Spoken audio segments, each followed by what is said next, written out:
بسم الله الرحمن الرحيم. السلام عليكم ورحمة الله تعالى وبركاته. كسو دوادا أم زبير سلمان channel.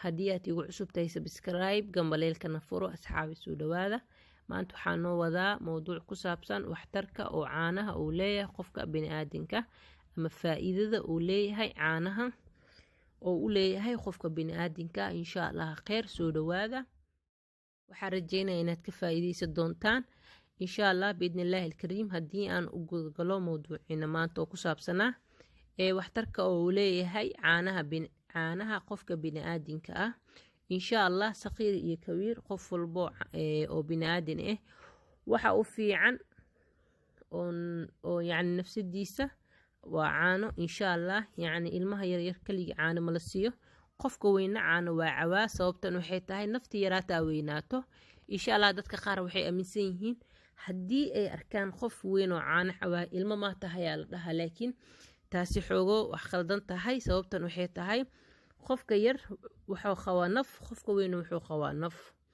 marka si walbo ay noqoto insha Allah hadii aan mawduucina u gudgalno waxtarka caanaha oo leeyahay qofka bini'aadinka ma la soo koobi karo faa'iidadiisa waayo nafsadeena hora loo dhahay nafta biyo noloshana caano hadii aan qaldaneen insha Allah khair caanaha marka isticmaasho wuxuu fiican yahay ilkaha qofka bini'aadinka ilkihiisa ma dhacayo haddii oo caano zayd oo cawo hatta haddii oo weynaado qofkaas oo da gaaro ilkaha si dhidheel ma u dhacayaan waayo caano joogteeya caanaha waxay u fiican tahay ilkaha kasoo qaata hadii ilmaha yar yar hada sanadahan waxaa arkaysaa ilma aan 7 sano gaarin oo laakiin ilkaha ka daadanaya sababtan waxay tahay qofkaas jirkiisa waxaa ku yar caanaha waayo caanaha wuxuu u fiican yahay ilkaha qofka bini'aadinka hadii uu yar yahay iyo hadii uu weyn yahay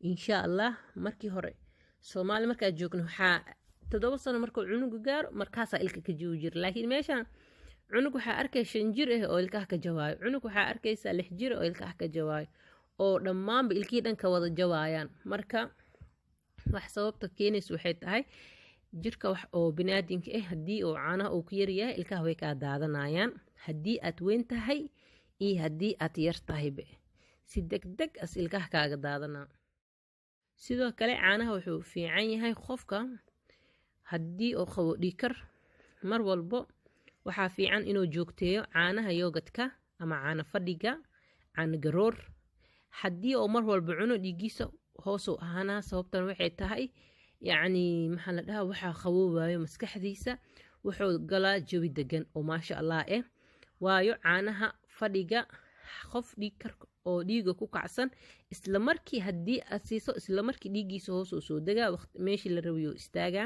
caanaha marka wuxuu u fiican yahay dadkaas oo dhiiga qabo dhiikarka sidoo kale caanaha wuxuu u fiican yahay dadka qaba gastriga inta badan Soomaali dhan waxa badankooda ay qabaan gastric ama gas waxyaabaha qaar u keeno dad qaar bisbaas u keeno dad qaar shaah u keeno dad qaar xawaajiyalka u keeno dad qaar maraq digaag u keeno dhamaan dadaabu qofba wuxuu u keenaa marka hadii aad cabto caano waxa laga yaabaa ama 90% waxa qaboowayo gastrigaaga uu hoos u imaana marka caanaha aad u fiican yahay Soomaaliyeed waxaan leeyahay caano cabista hala badsado hadii aad dadka qaar isdhahayaan caano aad cabto waxa soo weynaanaya calooshaada yani waxa ka horeeyo horta nafsadaada inay caafimaad ay qabto waayo caloosha haday soo weynaato way ka yaraanaysaa hadii aad socoto marka habeenkii caano aad cabto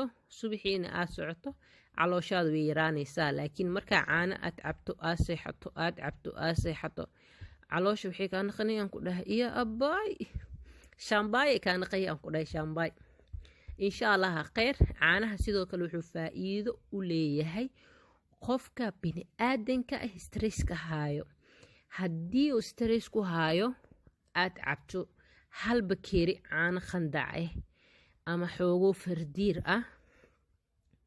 waxa isla markii ka baaba'ay stresska waayo caanaha wuxuu dejiyaa maskaxda qofka bini'aadinka dejiye ma taqaanin dejiye waay caanaha caanaha wuxuu dejinaa maskaxda qofka binaadinka ah isla markii waxaa dariishada ka baxaayo stresskii qofka uu haayay. sidoo kale caanaha wuxuu yareeyaa maxaa la dhahaa walwalka joogtada ah iyo hurdo la-aanta. haddii hurdo la-aan zaa'id ku hayso aad istaagta jikada aa gasho hal koob caana aa kusoo shubato isla markaasna jug aa ka siiso 5 daqiiq kadib waxaa helaysaa hurdo caafimaad leh insha allah khayr. caanaha ilmaha yaryar oo aadka u yaryar jirkooda horta sember lafahooda carjo waa la dhahaa. cunuga aan 7 jirka gaarin gacanta hataa ma ka jabto meel walba kusoo boodo sababtan waxa waaye lafahooda waa la laabmaa. qofka marka uu gaarana 75 jir saas waaye yacni jirkiisa lafihiisa waxay naqanayaan sida ilmaha camal. laakiin haddii mar walba caano ay cabaan lafihii way adkaanayaan.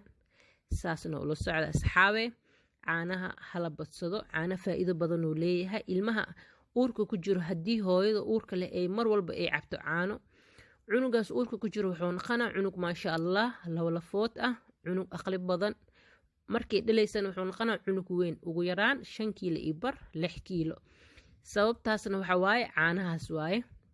dadka qaar waxay dhahayaan sidee loo dhalaa cunug oo weyn markaan ku dhahay 10 kiilo ma ka wado 6 kiilo 5 kiilo iyo bar.